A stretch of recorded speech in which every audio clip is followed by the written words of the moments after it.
Images. I do. Is it you're going to be actually directing it, or it's going to be on a little? It's on a little slideshow. Okay. It's on a. Because that one's been up there for a little bit now. Did it freeze? Could be. Let's hit the play button and see what happens. That's probably what the problem was. Let's just see. Yeah. Oh, okay, there it goes. There was no play button. Okay, so we've got all our graphics. We got a new sign behind us. Nice job, by the way. Thank you very much. Yes. And another $15 invested in this program, I just want to say. Not that I'm keeping track or anything. You got tired of me being over your shoulder, well, right? Now I have me over my shoulder. That's good. You over your shoulder and right. The sign over it. So that's good. Okay. So we're all set. I know. Yeah, now it's the opposite. We have Steve Ciaccio, who's going to he'll be joining us, right? Top quarter. Okay, yes, so everything's all set? We're good? Yeah, I'm good. Audio's good? How does the audio look? Good? Okay, let's roll. You're tuned in to Behind the Media. Dan Lothian and Jimmy Young bring 70 years of award-winning broadcast experience to the table. From newsrooms across the country, behind anchor desks and in the field, they've seen and covered it all. And now they are here to take you behind the media. You're going to have to embrace technology. If you're an educator... Oh, I'm embracing it. I want you to use the phone to help teach these kids. You don't need to do that. I was covering the president in China, and we did a behind-the-scenes video. This is a gong, or... No, not a gong. A bong. A bong. With a B. That's right. I said the gong. The gong is a gong right. show. I said gong. Gong bong. makes noise. Bong. Okay. Why is it, Jimmy? Why? Because sex sells, Dan! True, but it's only part of the answer. It is, you have to be more creative now to be able to tell a story, and sometimes it's just a before and after picture and saying, which one do you want to be?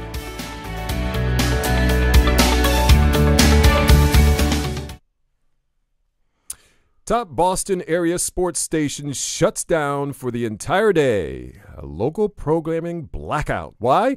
Mandatory sensitivity training after a series of shock jock type controversies.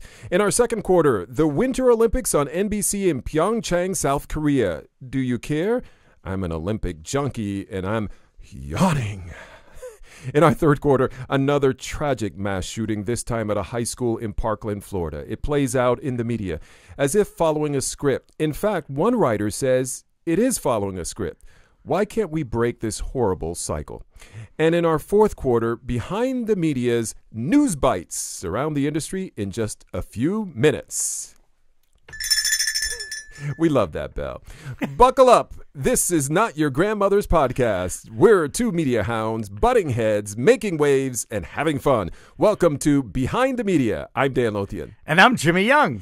Use the hashtag Behind the Media to interact with us on Twitter, like us on Facebook, and find us on iTunes and the CLNS Media Network. This episode is brought to you by WorkCess. Get to know me. It's engaging content for the workplace.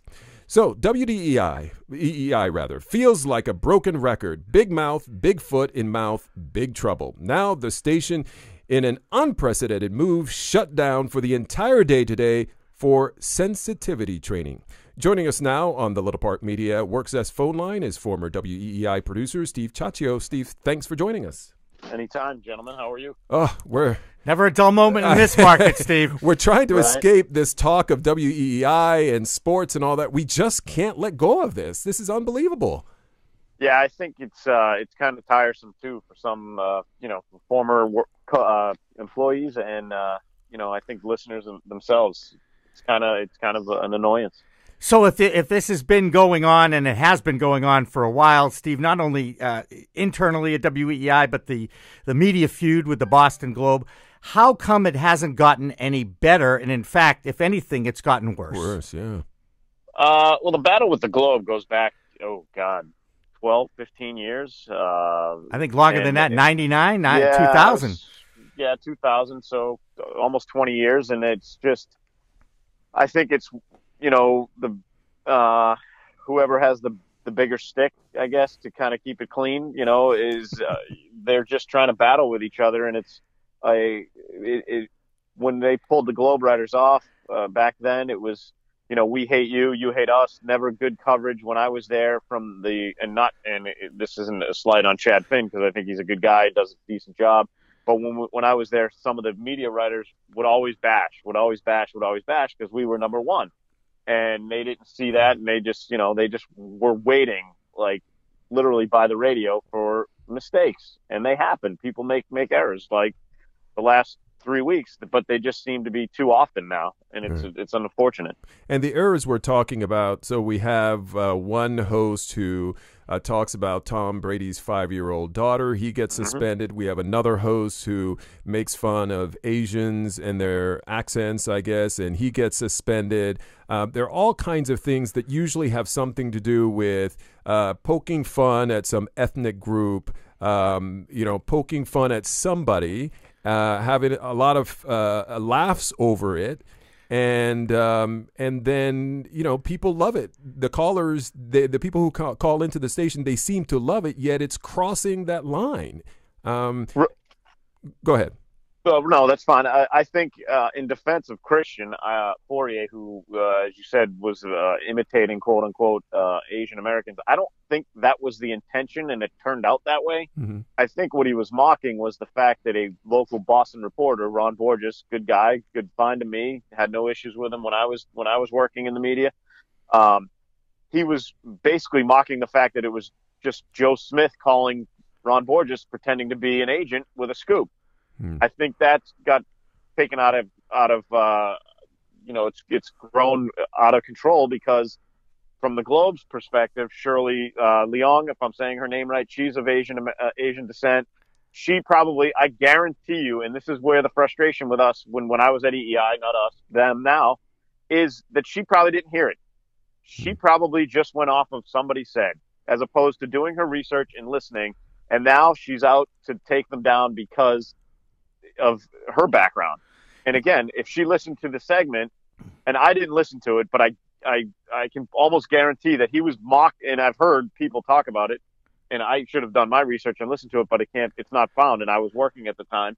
But I guarantee you he was making fun of the fact that he was just some random person, some random voice, making, again, this Nick from Boston, this character, this guy who duped Ron Borges to believing he was Tom Brady's agent with a scoop. That was the whole thing. I mean, I could call up and say, I'm Don Yee. You guys could have introduced me as Don Yee. Who would know? I mean, you guys don't know. Have you spoken to him? No. But again, it's the fact that, again, it's a sad situation if a caller is, or some random person is just trying to get somebody fired. That's unfortunate. Well, but, I think, and go ahead. No, and the thing that bothers me, I think, a lot about this, and it's a bigger thing than just this back and forth. It's the constant ribbing of each other, not just within that show format, but other hosts on the radio station. Everybody kind of gets drawn into this locker room mentality of like, hey, I'm going to give you crap, you give me crap back, and back and forth, and hey, isn't this funny? Isn't this entertaining? And I think the audience goes along with it because it's easy to go along with that without really thinking about, are they being sensitive to each other's feelings and who they are. Yeah, it's funny you bring that up. I talked to a former producer that I worked with for about 4 or 5 years, Ian, about the same subject this morning, and we were discussing it, as I hope we didn't sound like jerks like that when we talked about the inner workings of what was going on in the quote-unquote towel snapping, if you will, of the mocking each other. That's what we used to call it. And now it's at a point where it's every day, where we would do it once or twice a month, maybe a little bit more, but not as often as it is now. Now it's all of me, I'm the best. They're only here because of me. He's there because of that, and this is that, and I'm trying to be like him. And it's kind of, and yeah, I understand part of it because, I mean, right now it's the dead zone of sports. I mean, this isn't a big college town. You're not going to talk Boston College basketball. You're not going to talk Beanpot. It's not going to draw people. You're going to talk issues. You're going to talk, and you guys are going to speak about it later, about the shooting in Florida, I'm sorry, about, other issues going on. The Olympics aren't, and you're going to talk about that as well later, but they're not a big grabber as well, because last night, and I don't have to wake up at 3:30 in the morning, I'm watching the USA hockey team play, but it was 11 o'clock at night. Not a lot of people are going to react to that. And, it's not a grabber. They're trying to grab your attention with what's going on with them. And it's like I said, we were talking this morning, me and the former producer, we're hoping. I mean, it's kind of annoying to us to listen to now. I mean, as quote unquote P1s, and P1s meaning your main audience. It's to a point where it's like, ugh, wow. I mean, we used to have fun with it, but it wasn't as often. There's got to be other stuff to discuss. So just a little context here for people who are listening outside of the area. You were referring to Shirley, and this is the piece that she wrote in the Boston Globe. She's an opinion writer, and she was offended by this this conversation that was being had on WEEI. And so just wanted to kind of fill that in. One of the things that I think we always keep coming back to with this shock jock mentality, if you will, on sports talk radio now, is that management seems to be, they certainly encourage this because they realize that it gets ratings. Okay, so now you have today, they shut down this station, and it's programming, right, Jimmy? It's like NBC Sports. Right. Yeah, it's so syndication. Syndication is running no local programming at all, so they can have this sensitivity training. Isn't this somewhat hypocritical that the station and its management structure, which promotes and pushes their on-air people to be edgy in order to get attention, to get people riled up, to get the ratings, now when this whole thing blows up, they are sitting back and saying, well, we need to have sensitivity training? So there's two, there's one. They don't push you to do that. So that's a misconception. Management doesn't say, go shock the hell out of everybody, go crazy, do whatever you want. But they give you a pay raise when you do. Because the ratings they give you pay raises with the ratings, and they come with you being yourself. They don't want you to be something you're not. Put it that way. Yep. Okay. And a lot of them are trying to be something they're not. Again, go back to the bashing of Brady's daughter. That's trying to be something you're not, and trying to make an impression, and trying to get that big paycheck. Where, it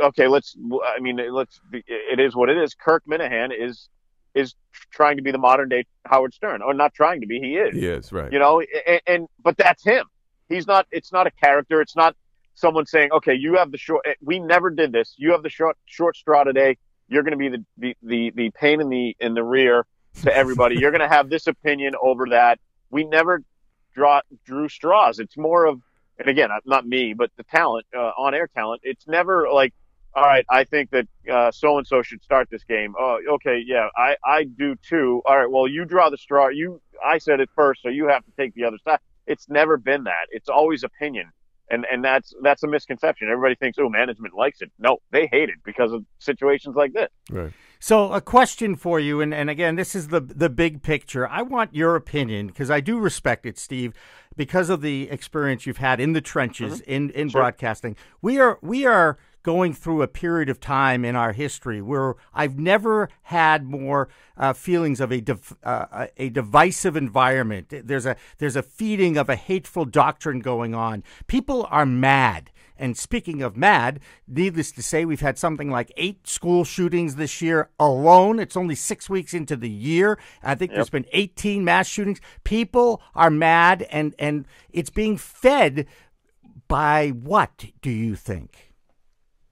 Oh, the hatred as far as like what's coming across the radio. Not just radio. I think the radio just reflects what's going on in the world. I would agree with that. I mean, I can't. If I knew that answer, I'd be. You wouldn't be talking to us.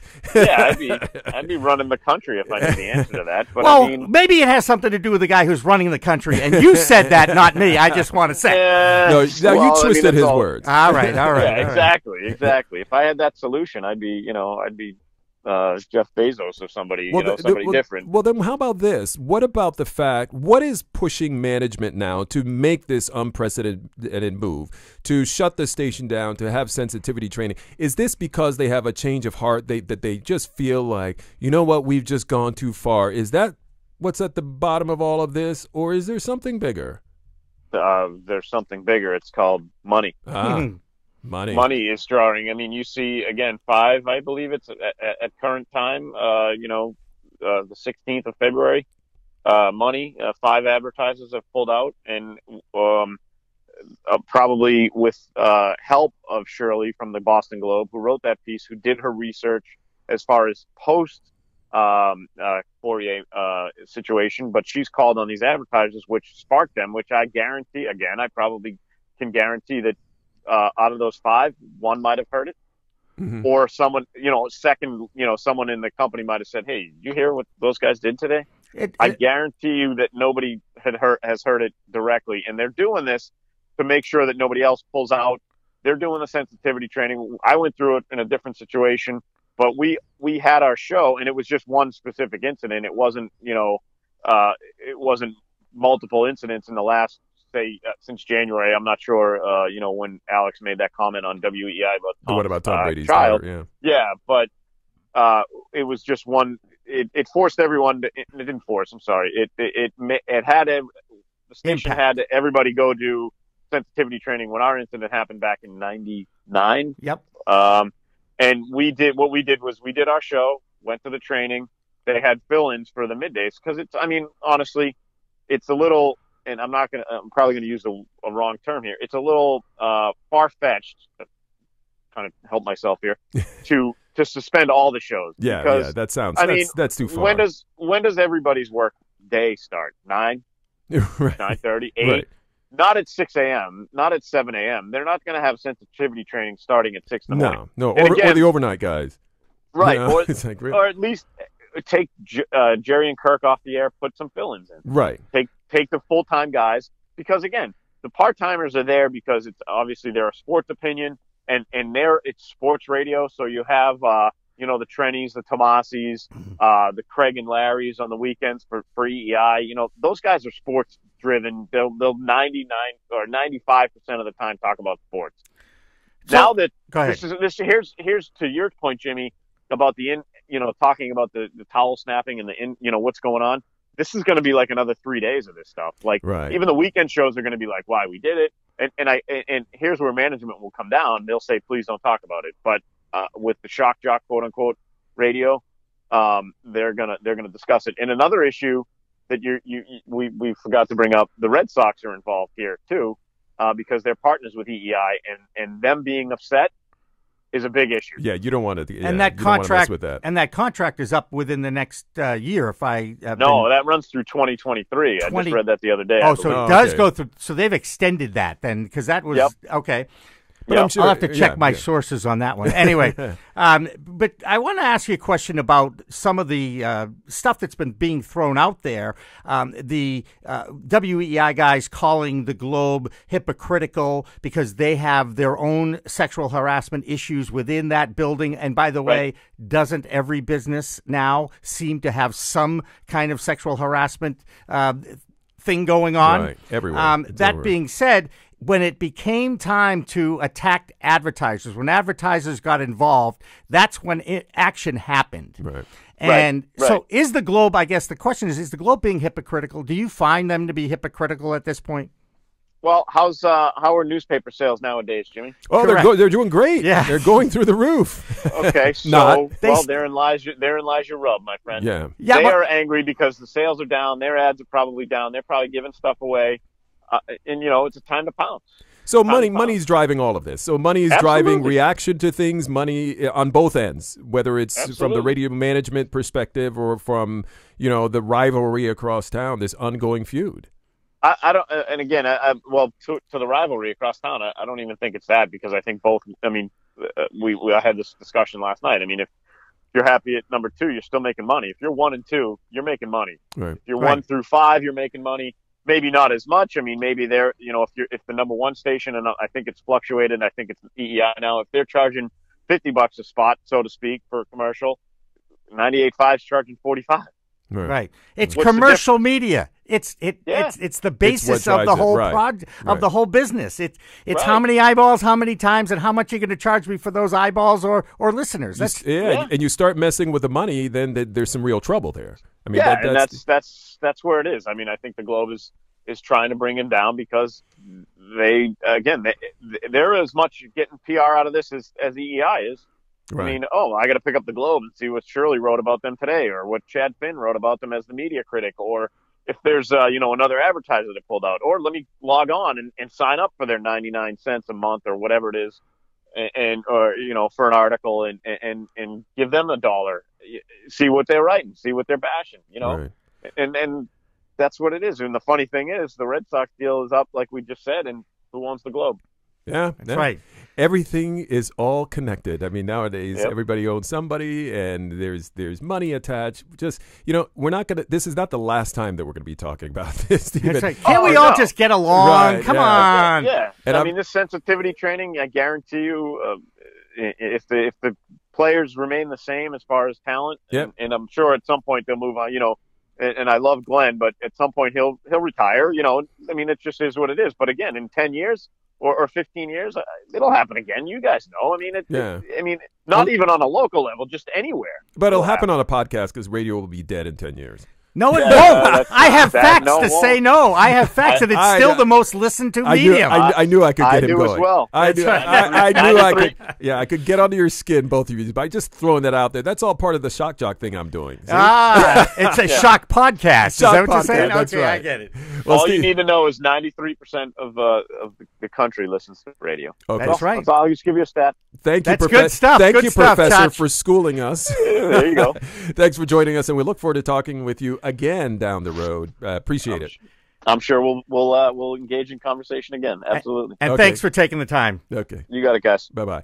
That's Steve Ciaccio, former WEEI producer, joining us on the Little Park Media WorkZest phone line. Can I give you one more kind of wrap-up thing? One more. Yes, I see you over there, Jimmy. You're just getting ready to jump out of your chair. I am, because it's something and it kind of goes to my whole divisive environment and hateful doctrine that I think is being fed. And you're coming back to talk about Trump. No, I'm not. No, but you did. You always do. Yeah, you I didn't mention his name, but I did. You did. Yeah. Okay, so your record is. I'm just saying. You're batting 100. Steve is the one who brought it up. Yes. I just want to say. But you pounced on it. Yes, you were I did. waiting for it. Yes, I was. Okay. Because I think there's a big factor. Yes, I think that's yes. a big factor. Everything in your life points back to Trump. No, it does not. Well, pretty much. Okay. So now let's take it to the next level, because I think there's there's an easy way out for columnists and talk show hosts. It is very easy to bash, knock, comment. That's what they do. Right. It's their opinion. It is easy. You can do whatever you want. You So can pull the pin and throw it. Aren't there issues in sports today that reflect what's going on in society that they could be talking about, that they have different sides to it? Okay. Yeah, who's going to pay attention to that? Well, this is what I think, that we have to try something. No, and I agree with you. Oh, wait a minute. I agree with you, Jimmy. I know. No, I think you're right. We need to have comprehensive news coverage and comprehensive opinion writing about things, not just throwing bombs, pulling pins and throwing hand grenades, but just having ongoing conversations about issues. Yes. And but I think everyone realizes that you have those conversations and they don't get a whole lot of attention. And so I think that the trick, what we're seeing happening, is that you do something that is over the line, outrageous, whatever it may be. It gets attention, then it leads to conversation. I think that's kind of the formula that we're seeing, and I believe we did invite her to come on our podcast and did not hear back from her. I have to think that that's part of what's driving this bus. Okay, it's the second quarter. Of what show? What are we doing here? Behind the Media. Welcome to Behind the Media. I'm Dan Lothian. And I'm Jimmy Young. Use the hashtag Behind the Media to interact with us on Twitter, like us on Facebook, and find us on iTunes and the CLNS Media Network. This episode is brought to you by WorkZest. Get to know me. It's engaging content for the workplace. The Winter Olympics are a time to forget the ugly in the world and watch the amazing spirit of competition. Jumps, swirls, brooms, and boards, gold, silver, and bronze. But when it comes to the coverage of the Olympics, the medal seems closer to copper. Oh, goodness. That's well written. Very well written. Copper, man. I'm telling you, it's been a yawner. Now, see, Jimmy. It's been a yawner. Yes. And yet ratings are actually doing very well because their advertisers are doing very well. Nope. What? Jimmy, what? No, they're not doing well. I'm telling you, NBC is making a lot of money on this. Oh, of course. No. Okay. They are making money. And they are delivering the ratings that they promised to their advertisers. But when you compare the ratings of this Olympics to the last few Olympics. Winter Olympics to Winter Olympics. Right. Okay, because exactly. Not to summer, but I winter am not to winter. a skier. I am not a curler. I am not a snowboarder, whatever. And it's funny, Chuck said the same thing. The only thing that he stayed up to watch was the U.S. men's hockey Yeah, team, which- and I did the same thing last night. Boredom. Yeah, I don't like hockey, and I know Well, I do. Okay, and fine. I stayed up and I watched it. I did stay up to watch curling the other night, and that was lovely. And did you? It's great. Like they're screaming all these things. And then you see something happening, and I'm not really sure what just happened. You know, they get it in the center, and I thought that meant It's so the that was stone. great. Let's call it by its rightful name. Okay, it's a stone. Are you saying you're stoned? No, I did not. Oh. That's another podcast Okay, for another day. Okay, you're saying the stone. The stone. They bowl the stone. No, it's like a shuffleboard thing. Okay, they slide it. And they glide with it for a period of time. Yes, they do. And then they release it, and then it ends up in a certain area, and you try to block around it, and then if somebody else ends up in that area, you try to knock them out of that area. It's shuffleboard on ice. It is. I love shuffleboard, by the way. I grew up in St. Pete, Florida, Not and we surprised. played. I was good. I could knock you into the 10 off like yesterday. I'm not gonna say. Right. So, but when you compare the numbers, you look at it. So first of all, they compared the first Wednesday coverage of 2018 to 2014.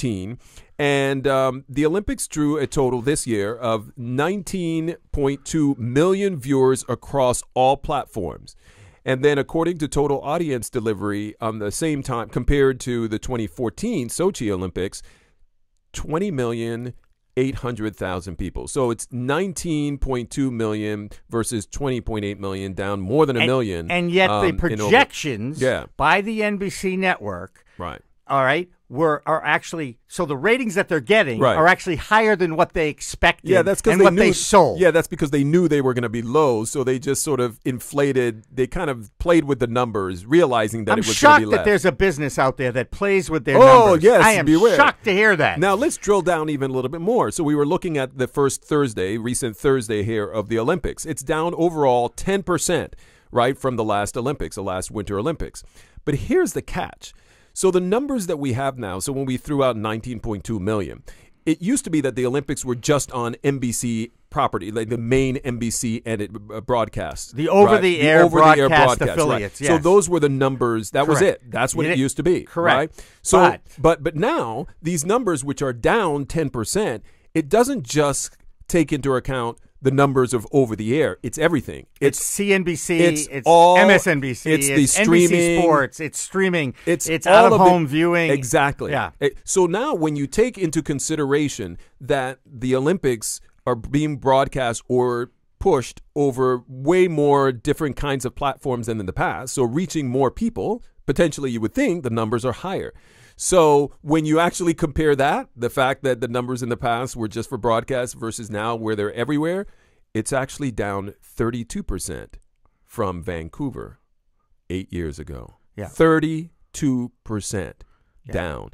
You know what? This is the reason for this is because you don't have any real breakout stars that all of us knew be going into it. You know, a lot of the Olympics, when you look back over time, they started doing a lot of marketing and build up leading up to the Olympics. So you were kind of playing into it already, right? It's like, oh, it's going to happen. I want to see who's going to win, you know, whether it's Tanya Harding and Nancy Kerrigan, whatever it may be. But there's nothing here. It's a lot of newbies, a lot of new faces, a lot of new names. And you know what? A lot of those new ones are crashing hard. They're not delivering. They aren't getting the gold. And people like me who love the Olympics, I would sit there and watch every single thing. And I'm like, okay, yeah, you know, it's not doing it for me this time. It's funny. Within the last 24 hours, Michaela Schifrin missed out on a medal in her best event, which is slalom. Mm-hmm. And in a lot of ways, you do have to, you know, the United States loves to be the best at everything, especially in athletics. Right.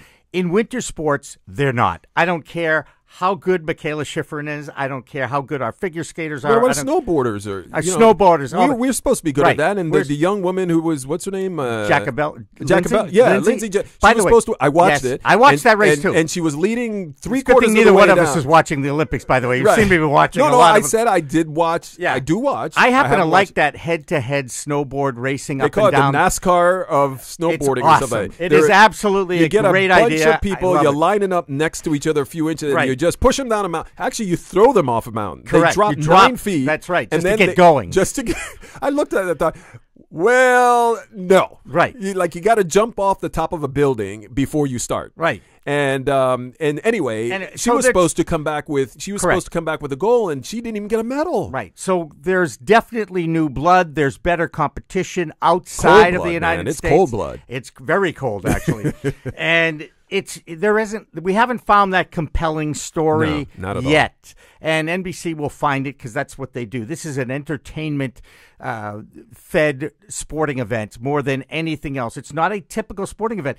More women are attracted to the Olympics. Now, there's an issue here. Are you calling me a woman? No. Oh, okay. No, because you're. I did not. Now, don't get me in trouble with that. I told you how I was so attracted to it. There are more women watching the Olympics than men. My wife doesn't watch. She figure skating. She fell asleep last figure night. skating and figure skating is attracted to the female. It's just the nature of the beast. I like to watch because they crash. I know you do. It's kind of like NASCAR. All right. You're like, no, I have to make a really good point here, and you're not letting me make it. Okay, go ahead. I know it's your show now, but I want to get something in. This is a really good point. I yield the floor to Mr. Jimmy, Professor and Reverend Jimmy Young. Thank you. I appreciate the respect. Go ahead. Okay. Back in the day, the Olympics, both winter and summer, came every 4 years. There was more of a special feeling that every 4 years. Now with the Winter Olympics in that 2 year, right. They go 92 and 94 were the first 2 years that they did it 2 years in a row, where Winter Olympics happened 2 years. Now it's summer every 2 years, winter every 4. You know what I'm saying? Yeah. I think I understand what I think I was trying to say. Every other 2 years, Point it's a different Olympics. It's not as unique as it used to be. And the same thing's happening with the National Football League and their ratings that are going down because there's so many options. Thursday, Sunday, Monday, morning, Sunday morning. It's not just one game a week or 1 day a week with your team. You can watch it anytime you want, too. So the point being, it's not as special as it used to be, which we used to drive appointment viewing to the event. I do agree with you. That is not happening because it's available. When do you want to see? You want to leave right now? We could watch some live Olympics because you can do it. The whole thing of it's almost the hard to get thing makes it more enjoyable. If you know that you can. It's the pursuit. Right. I want to watch it. It's not on yet. Oh, my goodness. I can only watch it when I go and I sit down and I watch it. Now it's like, I'll wait till after the Olympics and I'll pull up the best of and watch it. The highlights. Right? The highlights, exactly. Yeah. And there's I think you're right. There's so much of that in play. But certainly I think that it has a lot to do with the fact that the event has not marketed well going into it. Getting the audience, the world, if you will, to start embracing and falling in love with some of these characters, which we've seen. I mean, I remember there was the one with the two guys who were supposed to do, was it decathlon? Remember those two? Dan and Dave? Yes. And that was a flop. Dave O'Brien and I'm glad you came up with that. Dave O'Brien and Dan, help me. Anyway, Dan and Dave, and it was a Reebok. It was a Reebok. It was huge, and then they ended up. Summer Olympics is cool. No, you're right. But that ended up being I can relate to track and field. I can run. I used to be able to run. But the bottom line here is that we love stories. We love drama. We love the drama, the thrill of victory, and the agony of defeat. We don't just want to see a bunch. We don't want just a bunch of athletes out there doing their best. That alone isn't going to do it for us. We want competition between, is this person going to top someone else, or everything that we thought about that person, will they be able to withstand the pressure? And we didn't get a chance to really develop that connection, and now we're not having that connection to follow. And I think that makes it a little dry. And I'm going to throw in one more theory on this that I think has some credence to it. The Cold War really doesn't exist as much as it used to. Yeah. And it's different. It's taken on a different temperature, if you will. Lukewarm. It's a lukewarm war. Right. And now we have the North Koreans actually marching in and playing with the South Koreans, which to me is a great story that is starting to get a little bit more attention, and granted. But it also has to do with the fact that the Russian Olympic program got caught doping, and they're not allowed in this Olympics. Right. So some of the top people who correct. Right. So, there's that too. They're right. There are a lot of elements, but the bottom line is, while they are delivering NBC to their advertisers, when you look at the numbers across the board so far compared to past Winter Olympics, they're down. But it's even, it's masking a little bit because, as I pointed out, if you compare it to how many different places it goes and the amount of people who have access to it, the numbers are way down. And I think that's sad. I love the Olympics. I always look forward to it. But I even am having a hard time staying awake and watching as much binge watching the way that I used to. And I did watch. I was up until 12:30 last night watching the U.S. men's hockey. Yeah, I'm glad you watched that because I wasn't. Okay. That bell signifies halftime. Halftime. This podcast brought to you by WorkSess, engaging content for the workplace. Get to know me. Jimmy, I got to tell you about halftime real quick. Yeah, go ahead. When I think about halftime, and, we talk a lot about sports radio and the shock jock aspect of it. Back in the day, in the 60s, there was a show called Sports Huddle. It was hosted by Eddie Andelman. In fact, I think there's now a book out about the whole impact of what the Sports Huddle did in not only in this town in Boston, but all over the country, as far as creating an interest in sports talk radio formats. Mm-hmm. Okay? And Eddie used to have a character, or there was a character who used to call in to that show that was, by the way, produced by Bruce Kornblatt, who is now Bob Costas' producer. Is Bob Costas still around? Yes, or did he he is. retire? No, he's around. He's not at the Olympics. No, he's not. Okay.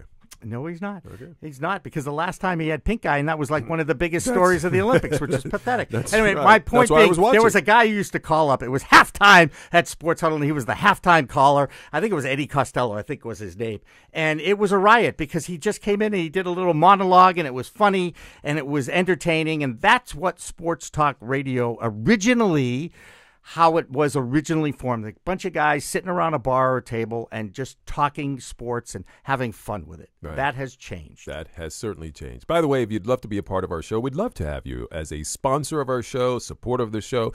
You have a business or a product, anything like that, we'd love to hear from you. Reach out to us at info@littleparkmedia.com, info@littleparkmedia.com. And Jimmy, before you ring the bell, there was something I neglected to do. I wanted, after our segment about WEEI, I didn't want to read a statement from the station itself. Be a journalist. Go ahead. And they put out, nothing is more important to WEEI than the close-knit and diverse Boston community we call home, and we are committed to actively contributing to its betterment. So that was a statement that the station put out on Twitter. Yeah, and as we know, what they really are saying is because the advertisers pulled money from us, we have to do this. But that's another story. That was not in the statement. That's what's behind the media. That was that's not in why the we statement. do this. That was not in the statement. That was behind the media. Thank you. Okay. Wow. Welcome to the third quarter, everybody. This is Behind the Media. I'm Dan Lothian. And I'm Jimmy Young. Use the hashtag Behind the Media to interact with us on Twitter, like us on Facebook, and find us on iTunes and the CLNS Media Network. This episode is brought to you by WorkSess. Get to know me. It's engaging content for the workplace. Did we talk about CLNS Media at all? We have talked about them. Okay, just want to make sure. Yes, we have. Okay. So a little more somber tone here now as another tragic shooting occurs in Parkland, Florida this time. Reporters from across the country parachute in to cover it all. There's emotion, gripping video, and tremendous loss. But is it also a formula? That's what one article in the Globe, Jimmy, and you brought this to my attention. It was a script. Points out. Yeah, it was a script. Really. And it was a great, it was really well done, because if you have been following, unfortunately, the various mass shootings that have been involved in the news in the last, my gosh, I want to say the last year, but it's 6 or 7 weeks into 2018. Yeah, I mean, it's been going on since back in Columbine. I don't even want to think about how many since Columbine. But that being said, in the last 6-8 weeks of the new year, 2018, there have been 18 mass shootings, 8 in schools. To me, that is unacceptable. One alone is unacceptable. Right. But when are we going to do something about this? And, of course, one of the things in that script is whenever there's a mass shooting, we talk about gun control. Right, right. And of course, it's a knee-jerk reaction. I'm like, now, wait a second. It's gone beyond knee-jerk at this point because there's so many of them. Right. And I think, the premise of this article is all of the things that happen from a lot of it from the media perspective. So what are the things that happen? So a shooting happens, and it's not as if there's going to be a whole lot of original reporting that takes place here. It's as if we pull out a script and it follows the script. So I'll just read some of that if I can here, Jimmy. Give him credit, too. What's the guy's name? It's called Nestor Ramos, who, and it's the title of this, the headline on this is, "We Know What Will Happen Next." And it's a script. He writes, he will be a man, or maybe still a boy. He will have a semi-automatic rifle, an AR-15 or something like it, and several high-capacity magazines filled with ammunition. The weapon will have been purchased legally. The background check, no obstacle. He will walk into a school or a concert or an office building, and he will open fire into a crowd of innocents. Even as he's still firing, crack, crack, crack, word will begin to spread. Survivors huddle in closets or behind bandstands. They'll send out pictures, text messages, and videos into a world that is again aghast. Televisions will play the videos recorded amid the carnage. The sound somehow worse than the images. The fear in the victims' voices will be familiar, yet too potent, a sound outside the boundaries of our own empathy. We will hear about the heroes, teachers who barricaded their classrooms or threw themselves behind their students, and we'll hear about him. Also, a chorus will rise to ask questions about why anyone should own weapons like this, much less someone so obviously troubled. Politicians, of course, will hear from the politicians at having news conferences and so forth about what needs to be done about guns and gun control. And promises will be made and promises will be broken, and then it will all happen again. This is powerful stuff. Yes, it is. But it's the truth. And I often, as you know, Jimmy, I'm always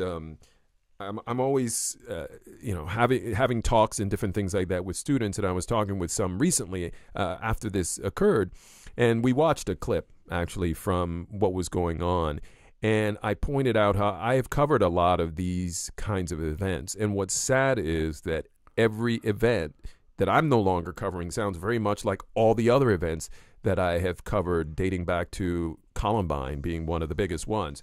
And so it is so difficult to realize that these things continue to happen and the way that we cover them continue to stay the same. And you and I have some disagreement, Jimmy, in terms of the fact that we do this discussion about guns and gun violence and so forth, but we only do it around a shooting. Why aren't reporters who are acting shocked now? Why aren't, politicians and news organizations in general who are acting shocked about all of this violence and what's going on? Why aren't we doing this on a daily basis? Why do we only regurgitate this coverage anytime there's a shooting? And I have another why question on this. And it was the first line in that guy's column today was, he's a man. Why are all these mass shootings being perpetrated by men? Right. I mean, the male gender, there's an issue with the male gender. Right. They like to play. We have an image on in our visual radio podcast here in our studio at Little Park Media of assault rifles for sale. Right. Okay? Right, but the issue, Jimmy, why aren't we reporting about if we think there's a problem with these things, why is it that we just have to report about it when there's a shooting? There should be a segment on every newscast. If we truly believe that this is a national epidemic, right, from politicians to news organizations, we need to be reporting on this every stinking day. The story is the gun culture in the United States. That's fine. Then and let's report it. It's the Second Amendment, and it's the power of the lobby of the National Rifle Association. Fine. And they own the lobbyists in Washington and politicians. Then let's cover that story every single day. Let's not wait to only cover it. That's the part of this script that keeps being repeated over and over again with absolutely no real ending to it, no solution, because it's just a matter of, oh, there's another shooting. Wait a minute. We've got to go and talk to someone, for and against gun control. And we've got to, we've done enough talking, Dan. Yeah, let's just cover this story, not just when there's a tragedy. No, it's almost like let's go back. And, of course, there's been a lot of talk about the mental health of the people that are getting access to these guns and the background checks and what have you, and they still get their hands on the guns, and they're still making these decisions to go out and, cause destruction like this and cause death. I mean, so why is this happening? Is the focus for the news media to go out and look at the mental health issue? Yeah, no. Or is it the fact that we have so much violence in our society now? Or is it the fact that we're still selling these guns to anyone who checks out? Look, there's no reason for a citizen to have an assault rifle. You cannot tell me that there is. There's no way. Look, I'm not saying they don't have a right to bear arms. I'm saying there's no reason for them, any any sane person should have an assault rifle. Look, I don't know that that's the role of the media to decide who should have what kind of gun. But I think what the role of the media to do is tell the story. Tell the story. Cover it in a comprehensive way. Talk about solutions in your coverage. Talk about problems. Talk about hurdles. Talk about the power of the NRA. Talk about the power of whatever group you are out there who's trying to block How much money is the NRA spending in Washington to spew this and to keep guns out there? And that story has been covered. But here's the problem. It always happens within the context of a shooting. Well, now that they're happening every week, Dan. Well, okay, that's my point. They're happening every week. So when is the time to do it? Well, yeah, you're right. I mean, it's not literally happening every week, but it's close. Excuse me, 18 mass shootings since the beginning of the year? No, I know. It's only 6 weeks in the year. It's happening quite often now, but I still believe that I every time we cover this, we cover it as it is a breaking news story, and it is a breaking news story.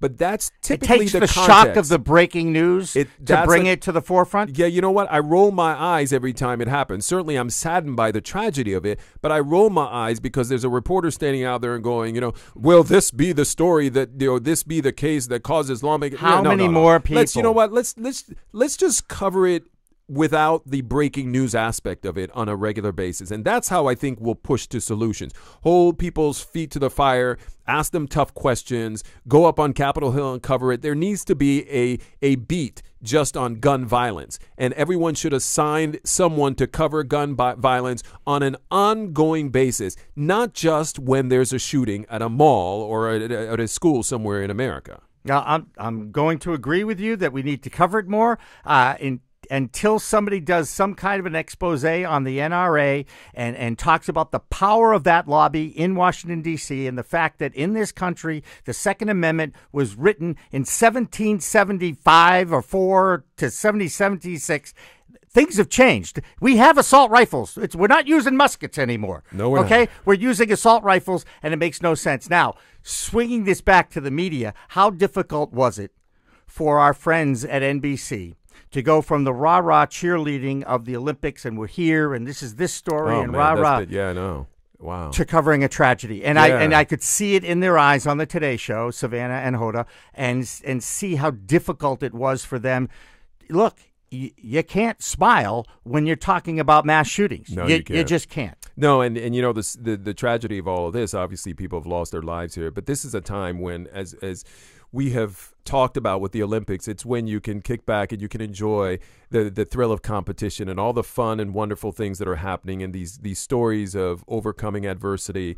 It's supposed to be a wonderful time. And yeah, you're right. They start out the Today Show in the morning. They're over there on the scene in South Korea, and they start off by saying, "Oh, we're going to talk about the gold today," or whatever happened. And then all of a sudden they have to lower their voices and say, "But first, let's go to somebody on the scene to talk about the very latest in this tragic case." Do I really care about the medal count? No, but they're there. So, I know. You have to kind of start that way. That is difficult for NBC. Yeah. And their main news people are there. Right. Yeah, their main news people So they got caught kind of with their pants down, if you will. Which happens often times. Because you can't control when news breaks. Exactly. But I remember. As the head of NBC News, would you not have put Lester on a flight back immediately? That's a very good question. I don't know. I don't know that I would have in this case. I remember when the Pope was down in Cuba, the first time the Pope was going to Cuba, and this was going to be a very big deal, and all the anchors were down there, and they were getting ready for a week-long, all this stuff that was going to happen around that, and then the Monica Lewinsky story broke, and they brought in the planes, and they flew everybody out, and that was the end of that story. So it's not unprecedented for a network to pull the plug on a big story. This is the Olympics. It is 2 weeks. There's a lot of money at stake here, but really and truly, if the head of news or the face of NBC News has to return to the United States to report on this kind of a tragedy, do you really think that's going to have a major impact of who's watching and who's not? No, I mean, the whole point about live for the sake of live, you have to be at the scene to really gain credibility. I'm saying no. I don't think so. But I think when you're looking at it, is that you do have all of this time. You have 2 weeks of coverage with the Olympics or so. This is going to drive the news cycle for a few days. Do you want to pull him out of the story and then send him back? This is one that I think, having said everything that I've said, I think I probably would have kept him there. It's just a difficult it's a difficult exercise that you have to have every time you begin a newscast, whether it's Lester Holt or whether it's, the morning team. It's very difficult to make that turn. But I probably would do it the way they're doing it. It's not easy. It's uncomfortable. It almost seems like it's not right, that you can't be sitting there having fun and then all of a sudden make a turn to the tragedy. But at the same time, maybe you need to continue focusing on some of the positive things that are happening, because that's therapy in a time of ugliness in this world. And they do bring in the heroes, and they do cover that story, and they do it with live shots from South Korea to the United States. And, it's a challenge for the business. There's no doubt it's a challenge for people like those anchors that have to, not dress like Olympic cheerleaders, right, but dress in solemn, dark clothes to reflect the mood of the people who are watching. Right. Well, it's a tragic story. I wish we didn't have to even talk about it, because I wish it hadn't happened. But sadly, we'll probably be talking about this again. That's the sadness. And that's where it goes back to what you're saying. There has to be something has to change. I just don't know if the political environment in D.C. is prepared for that change. If you like the show, we ask you to share it, subscribe to us on iTunes, and keep listening to Behind the Media. It's the fourth quarter. Take a deep breath. It's the fourth quarter, folks. Okay, it's the big finish. This is Behind the Media. I'm Dan Lothian. And I'm Jimmy Young. Use the hashtag Behind the Media to interact with us on Twitter, like us on Facebook, and find us on iTunes and the CLNS Media Network. This episode, again, is brought to you by WorkSess. Get to know me. It's engaging content for the workplace. So, Jimmy, Did you know? Wait. I worked very hard on setting up this lead-in to you and these little news bites, right? Yes. So sometimes people want a full buffet or formal dinner of media insights. Other times, they just want news bites. Well, here's what we're serving up for you today. Oh, I like that. Is this a happy meal? Is this like a happy meal? It's a happy meal of news. It's a happy meal of news bites. Did you know? Did you know? Broadcast radio remains the king, according to my enemies on Nielsen. I thought there was only one king. Yeah, well, that's another story for another day. But did you know that there are more people, and this is something that Steve Ciaccio, the former producer at WEEI, who joined us earlier on one of our episodes of Behind the Media, talked about, that still more people are listening to radio or are listening to radio for a little bit of time, 18 plus in this country, than any other media. For instance, this is again a metrics report brought to you by Nielsen and Broadcast Radio. So there's a little propaganda to this, definitely. But AM/FM radio continues to reach significantly more people each week than any other medium in the United States. 228.5 million adults 18 plus, compared with 216.5 million for TV. That includes live DVR and time-shifted viewing of television. 204 million for app web on a smartphone, and 127 million for video on a smartphone, which is interesting because if you add up 204 and 127, that is 311 million. Oh, I'm glad you went to math class. Thank you very much. I did in high school. I failed in college. Okay. And I see you using the calculator there. No, so I'm good not. job, I can't Jimmy. use the calculator because it's controlling our visual radio thing here going on here. But to me, that's very interesting. That broadcast radio's weekly reach of 228 million really does outpace 67 million for streaming audio. Let's go. I'm going to say it again. And we actually had a segment. We actually talked about how radio will survive. I know. And I joked earlier about, the fact that it was going to be dead in 10 years. I don't really believe that. And again, the importance of having a transistor radio in your house for emergencies is very important, because someday when the power goes down or whatever, the only way you're going to be able to get any kind of news for free over the air is through a transistor radio. Jimmy, what's a transistor radio? Can you explain that to Steve Helmuth, our director? It's a radio that works on a battery that actually gets captures transmissions of radio waves through the air. Wow, like little news bites. Little news bites. That's right. Okay. Hey, talk to me about Tom Ashbrook. I mean, he is a major force in major force in broadcasting, nationally recognized on NPR and WBUR here locally, and he was let go for a series of complaints. He was suspended initially under the cloud of sexual harassment that we're seeing everywhere, and then 2 investigations were launched. Well, they actually said here in this article that it's not sexual harassment. No. That was the conclusion. But he was initially suspended, taken off the air, as part of the overall cloud of suspicion, floating across the country over organizations and so forth. Right. And 2 investigations were launched. One on potential sexual harassment issues, which they found there was nothing to support that. The second one was on bullying and creating an abusive work environment. So verbal abuse to coworkers, just being kind of a caustic personality to work with. Which is pretty much every host and anchor out there that I've ever worked with. It's so funny that you say that, Dan, because I say the same thing, and that's kind of how I describe you, not that way. Wait. Of all the people, that's what I say. I said I've worked with a lot of people in broadcasting, and Dan Lothian is one of the nicest, kindest, respectful. Has a regal quality to him. Oh my goodness! And look what it got. It got me here. It got you here across the table from me. So you are really stooped down to the end. But we are creating good content here on Behind the Media, and we do feel bad. But this is, again. The way I look at it, Dan, there's an opening. Yeah. I think that there is a certain kind of personality that is attracted to this medium. And I always feel as if people who are so good at what they do, there's always something lacking. You can't be good and great at everything. And oftentimes, and I was joking about it a while ago, but you have anchors and reporters who have hot tempers. They're really good at their jobs. That thing that makes them go off on people partly is their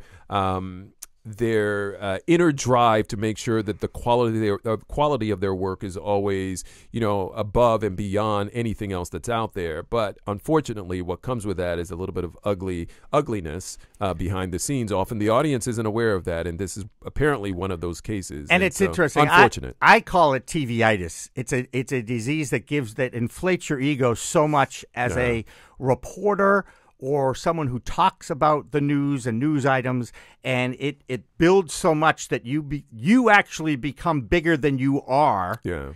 And that affects you in real life. And it happens more on the television side than on the radio side. But it does happen on the radio side as well. And in this case, it's another sad day. But like I said, there is an opening at NPR and WBUR now. That's right. And I think Dan Lothian would be a great fill-in. I think he would be a person that should take over for that immediately. Sure they got Jane Clayson or whoever. What is her name? I don't. Somebody. Oh wait. Oh, you think I listen to WBUR? Well, you should be listening. I know. To them. The only program I'll listen to is Bill Littlefield. Some friends over there. I have friends over there. That's management, right. I might add. Yeah. But also Bill Littlefield, who hosts Only a Game on John Davidow as well. John David, a Tufts graduate, I might add. Nice guy. Used to work with him at Channel 5 in Boston. So lots of good people. Any other little bites? Yes, one other bite. Yeah. As you know, I am investigating I am investigating cutting the cable cord. Oh my goodness, the umbilical cord. I don't want to say who. Yes. But they are charging a lot of money for cable television in the triple play bundle,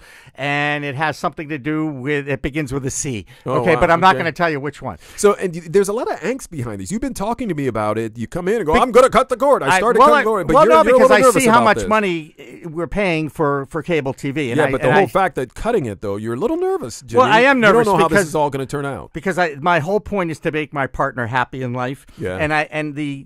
Well, that's never going to happen. Cutting the cord's not going to do that. Saving money will. Yeah, that's what makes her happy. Okay, saving money that makes her happy. And yet she really does enjoy the television experience that Comcast, I'll give it to them, brings to the table. the speaking to the remote, the on-demand, the ability to get onto the internet, the ability to watch whatever you want, whenever you want to watch it. Sounds like you're doing a commercial for them. Well, because I still cord. maintain that it is a very good service. Yeah. And when you provide a service, you usually have to pay for that service. Now, there are other competitors out there, the Verizons, the RCNs, the DirecTVs. Right. How else are you going to get this kind of programming into the little box in your home? Yeah. And it's, look, if you compare pricing, sure, they have deals that come into your mailbox that are all over the place that will give you a 2-year break on your subscription-based service. That's right. But after 2 years, then it becomes $1 million. It's going to be an increase, and that is true across the board.